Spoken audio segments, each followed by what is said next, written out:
Hello students, welcome to civics class. आज हम अपनी सिविक्स की क्लास में पढ़ने वाले हैं सिविक्स की इम्पोर्टेंस को, नागरिक शास्त्र का समसामयिक महत्व, कॉन्टेम्प्ररी इम्पोर्टेंस ऑफ सिविक्स। तो देखिए विद्यार्थियों, जब हम नागरिक शास्त्र विषय की बात करते हैं तो जो नागरिक शास्त्र विषय बात करता है, जिस लक्ष्य की प्राप्ति करना चाहता है, वो है बालक को श्रेष्ठ नागरिक बनाना।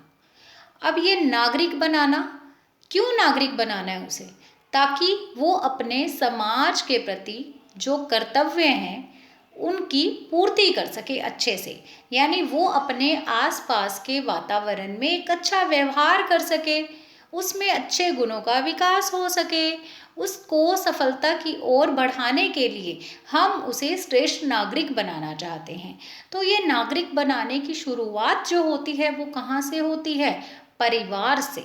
तो नागरिक शास्त्र के समसामयिक यानी आज के महत्व को अगर देखने की बात करें, आज के समाज में, यानी एक तो सैद्धांतिकता के रूप में पढ़ना होता है कि इसकी इम्पोर्टेंस ऐसे है, और एक देखना होता है कि व्यवहारिक रूप में यानी जीवन में उसका क्या उपयोग है। तो जो पहला पॉइंट हमारे सामने आता है कि बालक को नागरिक शास्त्र क्या करता है, एक पारिवारिक और सामाजिक जीवन में उसका विकास करने में सहायता करता है। स्वस्थ पारिवारिक एवं सामाजिक जीवन के विकास हेतु नागरिक शास्त्र की बहुत ही अच्छे से आवश्यकता है। नागरिक शास्त्र को बालक अपने स्कूल के विषयों के अंतर्गत सामाजिक विज्ञान में पढ़ता है। हम सभी को ये पता है, हम पहले भी क्लासेस में इसके बारे में बात कर चुके हैं कि नागरिक शास्त्र एक अलग विषय के रूप में विद्यालय में नहीं पढ़ाया जाता, उसे सामाजिक विज्ञान विषय का ही एक भाग बना करके पढ़ाया जाता है। और वहाँ पे बच्चे को जब हम सामाजिक ज्ञान के रूप में समाज के बारे में पढ़ाते हैं तो समाज की शुरुआत कहाँ से होती है? परिवार से। तो नागरिक शास्त्र वहाँ सामाजिक ज्ञान के जो सब्जेक्ट है, सामाजिक ज्ञान एसएसटी जिसको बोलते हैं, उसके अंतर्गत रखा गया है। तो इसका मतलब वो उससे संबंधित है, क्योंकि नागरिक शास्त्र विषय का सबसे पहला उद्देश्य, लक्ष्य उसका क्या है? उसका लक्ष्य है बालक को श्रेष्ठ नागरिक बनाना। नागरिक मतलब कि वो समाज के आसपास के लोगों के साथ, आसपास के वातावरण में अपने आप को समायोजित कर सके। और अगर जब मैं बात करूंगी समाज की, तो समाज की सबसे पहली संस्था ही कौन सी है? वो है परिवार। तो नागरिक शास्त्र क्या करता है?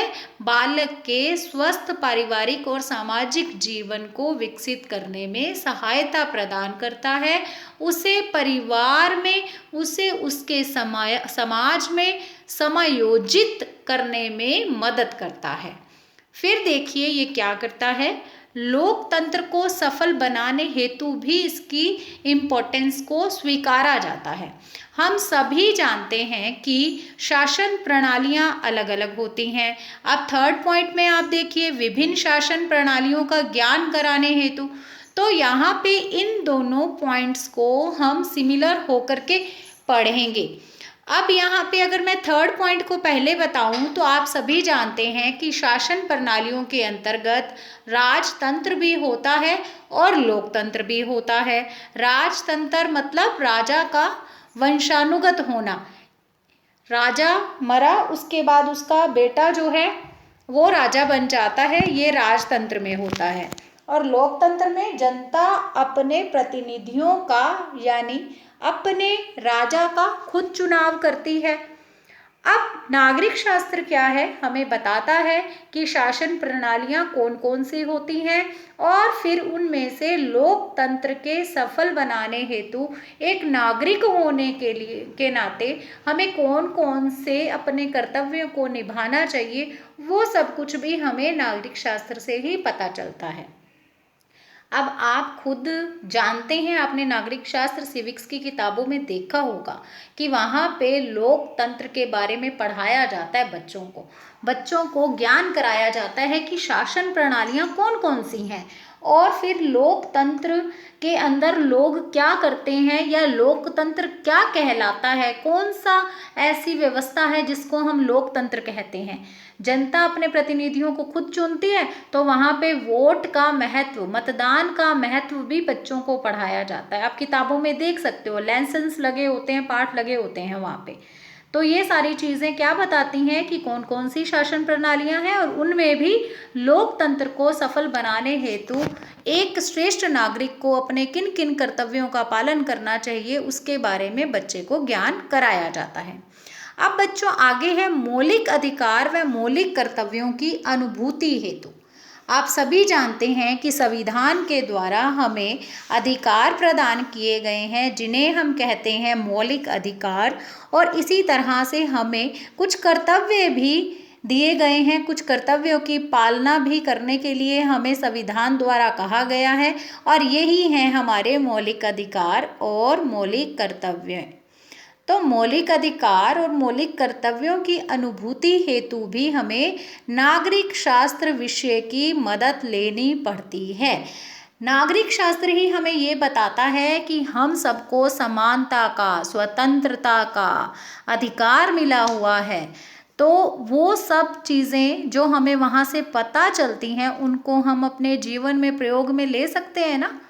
नहीं तो बच्चे को तो यही नहीं पता चलेगा कि कोई उसके साथ वर्ग भेद नहीं कर सकता, उसको भी समानता का अधिकार है, स्वतंत्रता का अधिकार है। हम अपने समाज में किन किन अधिकारों को लेकर के सरवाइव करते हैं या रहते हैं, उनके बारे में ज्ञान हमें नागरिक शास्त्र से ही होता है। इसीलिए ये जो टॉपिक्स हैं जैसे मौलिक अधिकार, मौलिक कर्तव्य, ये स्कूल में ही बच्चों को पढ़ा दिए जाते हैं।